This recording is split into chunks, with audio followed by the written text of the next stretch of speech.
ವರ್ಷ ಭವಿಷ್ಯದಲ್ಲಿ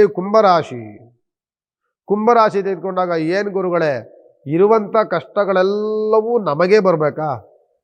ಇರುವಂಥ ಕಷ್ಟಗಳೆಲ್ಲವೂ ಸಹ ನಮ್ಮ ಬೆನ್ನಿಂದನೇ ಕೂತಿರುತ್ತಾ ಅನ್ನುವಂತಹ ಒಂದು ಪ್ರಶ್ನಾರ್ಥಕ ಚಿಹ್ನೆ ಯಾವಾಗಲೂ ನಮ್ಮನ್ನು ಕಾಡುತ್ತೆ. ಒಂದು ಗ್ರಹಣ ದೋಷ ಬನ್ನಿ ಕುಂಭರಾಶಿಗಿರುತ್ತೆ, ಒಂದು ಯಾವುದೋ ಗ್ರಹ ದೋಷ ಬನ್ನಿ ಕುಂಭರಾಶಿಗಿರುತ್ತೆ. ಏನು ಬಂದರೂ ಸಹ ಕುಂಭರಾಶಿಗೆ ಒಂದು ರೀತಿಯಾದಂಥ ಕಾಟ ಯಾವಾಗಲೂ ತಪ್ಪದೇ ಇಲ್ವ ಅನ್ನೋವಂಥ ರೀತಿಯಲ್ಲಿರುತ್ತೆ. ಈ ಕುಂಭರಾಶಿಗೆ 7.5 ಇನ್ನೂ ಇದೆ. ಇನ್ನೂ ಒಂದು ವರ್ಷಗಳ ಕಾಲ, 1.5 ವರ್ಷಗಳ ಕಾಲ 7.5 ಇದೆ ನಿಮಗಿನ್ನು.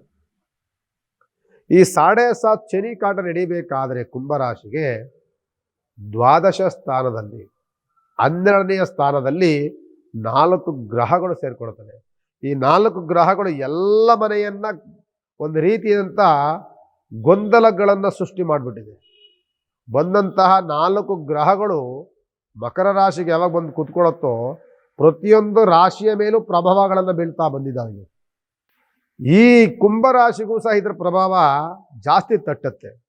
ದ್ವಾದಶ ಸ್ಥಾನ ಅಂದರೆ ಕೆಟ್ಟ ಸ್ಥಾನ ಅಂತ. ಆ ಕೆಟ್ಟ ಸ್ಥಾನದಲ್ಲಿ ಕೂತ್ಕೊಳ್ಳುವಂಥದ್ದೇ ಕುಜಗ್ರಹ. ಕುಜಗ್ರಹ ಬಂದಲ್ಲಿ ಕುಂತ್ಕೊಂಡ ಅಂತ ಅಂದರೆ ಕೋಪದ ವಾತಾವರಣ ಜಾಸ್ತಿ, ಆರೋಗ್ಯದಲ್ಲಿ ಅನಾರೋಗ್ಯಗಳು ಕಾಡುವಂಥದ್ದು ಜಾಸ್ತಿ, ಕುಟುಂಬದಲ್ಲಿ ಅನಾರೋಗ್ಯ ಪೀಡಿತರನ್ನಾಗಿ ಮಾಡುವಂಥದ್ದು ಜಾಸ್ತಿ, ದೇಹದ ಒಳಭಾಗದಲ್ಲಿ ಗೌಪ್ಯ ಕಾಯಿಲೆಗಳನ್ನು ತಂದೊಡ್ಡುವಂಥದ್ದು ಜಾಸ್ತಿ ಈ ಕುಜಗ್ರಹ. ಅದರಿಂದ ಈ ಕುಜಗ್ರಹ ಬಂದಾಗ ನಾವು ಭಯವನ್ನು ಪಡ್ತೀವಿ. ಯಾಕೆ ಅಂತಂದರೆ ಹೊರಗಡೆ ಕಂಡಂಥ ಕಾಯಿಲೆಗಳನ್ನು ಹೆಂಗೆ ಬೇಕಾದ್ರೂ ಔಷಧಿಯನ್ನು ಕೊಟ್ಟು ಹುಷಾರು ಮಾಡ್ಕೊಳ್ಬೋದು. ದೇಹದ ಒಳಗೆ ಗೌಪ್ಯ ಕಾಯಿಲೆಗಳನ್ನು ತಂದೊಡ್ಡುವಂಥವನ್ನು ಜಾಸ್ತಿ ಕುಜಗ್ರಹ. ಇದಕ್ಕೋಸ್ಕರವಾಗಿ ಕುಂಭರಾಶಿಯವರು ಎದುರುಕೊಳ್ಬೇಕಾಗ್ತದೆ. ಕುಂಭರಾಶಿಯವರು ಆದಷ್ಟೂ ಸಹ ಈ ಕುಜನ ಶಾಂತಿಯನ್ನು ಸದಾ ಮಾಡ್ತಿರ್ಬೇಕಾಗ್ತದೆ. ಎಲ್ಲಿ ಸುಬ್ರಹ್ಮಣ್ಯ ಸ್ವಾಮಿ ದೇವಸ್ಥಾನ ಇರ್ತದೋ ಅಲ್ಲಿ ಹೋಗಿ ತೊಗರಿ ಕಾಳನ್ನು ಕೊಡಿ, ಸ್ವಲ್ಪ ಅರ್ಚನೆಯನ್ನು ಮಾಡಿಸಿ, ದೇಹದ ಬಗ್ಗೆ ಆರೋಗ್ಯದ ಬಗ್ಗೆ ಆದಷ್ಟು ಸಹ ಮುನ್ನೆಚ್ಚರಿಕೆಗಳನ್ನು ಎಷ್ಟು ವಹಿಸ್ಕೊಳ್ಬೇಕಾಗ್ತದೋ ಅಷ್ಟು ಮುನ್ನೆಚ್ಚರಿಕೆಯನ್ನು ವಹಿಸ್ಕೊಳ್ಬೇಕಾಗ್ತದೆ. ಮತ್ತು ಕುಂಭರಾಶಿಯವರಿಗೆ ಅದೇ ದ್ವಾದಶ ಸ್ಥಾನದಲ್ಲಿ ಬುಧಗ್ರಹನೂ ಇರ್ತಾರೆ. ಬುಧಗ್ರಹ ಬಂದಾಗ ಕೈ ಹಾಕಿದ ಕೆಲಸವೆಲ್ಲವೂ ಸಹ ನಷ್ಟವೇ. ಏನನ್ನು ಮಾಡೋಕ್ಕೋದ್ರೂ ಒಂದಲ್ಲ ಒಂದು ತೊಂದರೆ ತಾಪತ್ರಗಳನ್ನೇ ನೋಡ್ತಾ ಇರ್ತೀವಿ. ಒಂದು ರೀತಿಯಾದಂಥ ಸಮಸ್ಯೆಗಳಿಗೆ ಗುರಿಯಾಗುವಂಥದ್ದು ಜಾಸ್ತಿ. ವ್ಯಾಪಾರದಲ್ಲಿ ನಷ್ಟಗಳು, ಗೊಂದಲಗಳು ಎಲ್ಲವೂ ಸಹ ತಂದೊಡ್ಡುವಂಥದ್ದು ಕುಂಭರಾಶಿ. ಈ ಕುಂಭರಾಶಿಯವರಿಗೆ ಹಣಕಾಸು ಕೈನಲ್ಲಿ ನಿಲ್ಲೋದಿಲ್ಲ. ಎಷ್ಟು ಬಂದರೂ ಸಹ ಹಣಕಾಸು ಸಾಕಾಗೋದಿಲ್ಲ. ಕೊನೆಗೆ ಸಾಲದ ಮೊರೆ ಹೋಗುವಂಥ ಸಾಧ್ಯತೆಗಳು ಜಾಸ್ತಿ. ಕೊನೆಗೆ ಸಾಲದ ಬಾಧೆಯ ಗುರಿಯಾಗುವಂಥದ್ದು ಜಾಸ್ತಿ. ಹಣವನ್ನು ಕೊಟ್ಟುವಂಥ ಹಣಕಾಸಿಗೆ ಪೀಡಿಸುವಂತಹ ವಾತಾವರಣಗಳು ಜಾಸ್ತಿ. ಒಂದು ರೀತಿಯಿಂದ ವೆರಿ ಡಿಪ್ರೆಷನ್ಗೆ ಹೋಗುವಂಥದ್ದು ಜಾಸ್ತಿ ಆಗುತ್ತೆ ಈ ಕುಂಭರಾಶಿಯವರು.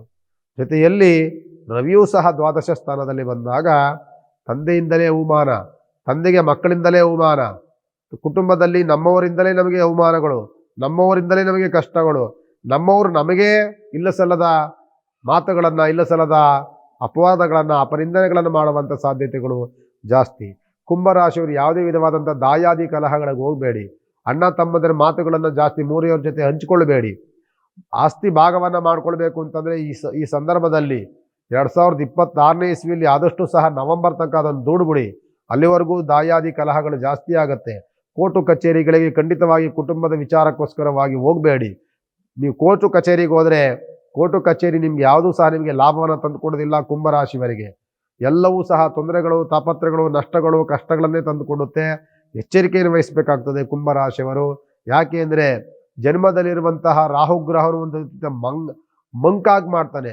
ಮಂಕನ್ನು ಮಾಡಿ ನಮಗೆ ಇನ್ನೊಬ್ಬ ಮಂಕು ಬೂದಿನೇ ಎರಚುತ್ತಾರೆ ಅಂತಾರವಲ್ಲ, ಮಂಕು ಬೂದಿಯನ್ನು ಎರಚಿ ನಮ್ಮ ಬಗ್ಗೆ ನಮ್ಮ ಬ್ರೈನ್ ವಾಶ್ ಮಾಡಿ ನಮ್ಮನ್ನು ಹೆಂಗೆ ಬೇಕಾದ್ರೂ ಯೂಸ್ ಮಾಡಿಕೊಳ್ಳುವಂಥ ಜನಗಳು ಜಾಸ್ತಿ ಆಗಿರ್ತಾರೆ. ಕುಂಭರಾಶಿಯವರು ಜಾಗ್ರತೆಯನ್ನು ವಹಿಸಿ. 2026 ನಿಮಗೆ ದೊಡ್ಡ ಮಟ್ಟದ ಲಾಭವನ್ನಂತೂ ತಂದುಕೊಡೋದಿಲ್ಲ. 2026 ಆಲ್ಮೋಸ್ಟ್ ನಿಮಗೆ ಸಮಸ್ಯೆ, ನಷ್ಟ, ಪ್ರಾಬ್ಲಮ್ಸ್ಗಳನ್ನೇ ತಂದೊಡ್ಡುತ್ತೆ. ಜಾಗ್ರತೆಯಿಂದ ವಹಿಸಬೇಕಾಗ್ತದೆ ಕುಂಭರಾಶಿಯವರು. ಕುಂಭರಾಶಿ ಅಧಿಪತಿ ಬಂದು ಶನಿಗ್ರಹ ಉಪಾಸನೆಯನ್ನೇ ಮಾಡಿ. ವ್ಯವಹಾರದಲ್ಲಿ ಪ್ರಗತಿಯನ್ನು ಕಾಣಬೇಕು ಅಂದರೆ ಶನಿಗ್ರಹ ಉಪಾಸನೆಯನ್ನೇ ಮಾಡಿ. ಮನೆದೇವರು ಕುಲದೇವರನ್ನು ಕೈ ಬಿಡಬೇಡಿ. ಮನೆದೇವರು ಕುಲದೇವರಿಗೆ ಹೋಗಿ ಸದಾಕಾಲ ಅವರನ್ನು ಮೊರೆಗೆ ಹೋಗಿ ಸದಾಕಾಲ ಅವರ ಪ್ರಾರ್ಥನೆ ಮಾಡ್ಕೊಳ್ತೀರಿ. ನಿಮಗೆ ಅನುಕೂಲವಾಗುವಂಥ ದಿನಗಳು ಬರಲಿ ಅಂತ ನಾನು ದೇವರಲ್ಲಿ ಪ್ರಾರ್ಥನೆ ಮಾಡ್ಕೊಳ್ತೀನಿ. ಭಗವಂತ ನಿಮ್ಗೆ ಒಳ್ಳೇದು ಮಾಡಲಿ. ನಮಸ್ಕಾರ.